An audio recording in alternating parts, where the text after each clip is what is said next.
আসুন আজকে আমরা জেনে নেই যে কিভাবে আনসার বাহিনী প্রতিষ্ঠিত হলো এবং তাদের অবদান আমাদের দেশে কতটুকু এবং কোন কোন জায়গায়। ১৯৪৭ সালে ভারত বিভাজনের সময় ভারতীয় গার্ডের কিছু সদস্য যারা পরবর্তীতে পাকিস্তান নাগরিক হয়, সেখান থেকে বের হয়ে আনসার বাহিনী গঠন করে।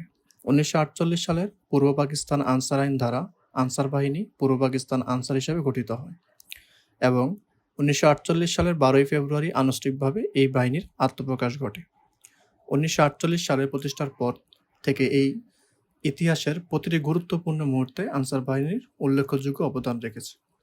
মহান ভাষা আন্দোলনের সময় ময়মনসিংহের আনসার প্লাটুন কমান্ডার আব্দুল জব্বার শহীদ হন, যার আত্মত্যাগে ও অবদানে এ বাহিনী গর্বিত।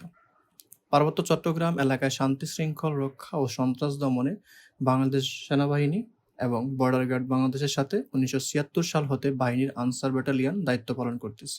১৯৭১ সালের বাংলাদেশের স্বাধীনতা যুদ্ধের সময় আনসারের বেশিরভাগ সদস্য পাকিস্তানের সেনাবাহিনীর বিরুদ্ধে যুদ্ধ করতে আওয়ামী লীগ নেতৃত্বাধীন মুক্তিবাহিনীর গেরিলা সদস্য হিসেবে যোগদান করেন। বাংলাদেশ স্বাধীন হওয়ার পর বাংলাদেশের আইন ধারা আনসার বাহিনী আবার পুনর্গঠিত হয়। রাষ্ট্রপতি জিয়াউর রহমান সময় আনসার বাহিনীর ভূমিকাকে গুরুত্ব দিয়ে আনসার বাহিনীকে জনগণের প্রতিরক্ষা বাহিনী হিসেবে মনোনীত করেন। বাংলাদেশ আনসার ও ভিডিপি একটি বাংলাদেশি আধা সামরিক বাহিনী। বাহিনীটির দেশের অভ্যন্তরীণ নিরাপত্তা, গুরুত্বপূর্ণ ব্যক্তির নিরাপত্তা, গুরুত্বপূর্ণ স্থাপনার নিরাপত্তা, মোবাইল কোর্ট পরিচালনা করা, দেশের আইন শৃঙ্খলা রক্ষা, আর্থসামাজিক উন্নয়ন এবং দুর্যোগ মোকাবিলায় সরকার ও অন্যান্য বাহিনীকে সহায়তা প্রদান করে থাকে। ১৯৯৮ সালে বাংলাদেশ সরকার এই বাহিনীকে বাংলাদেশের জাতীয় পতাকা প্রদান করেন।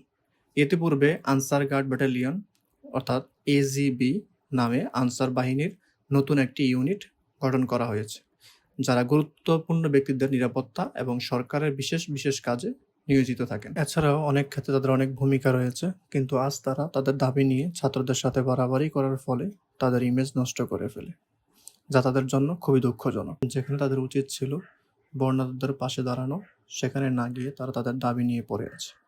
তাদের এই মনোভাব থেকে বোঝা যায় আমাদের দেশের মানুষের জন্য তাদের কোনো চিন্তা নেই।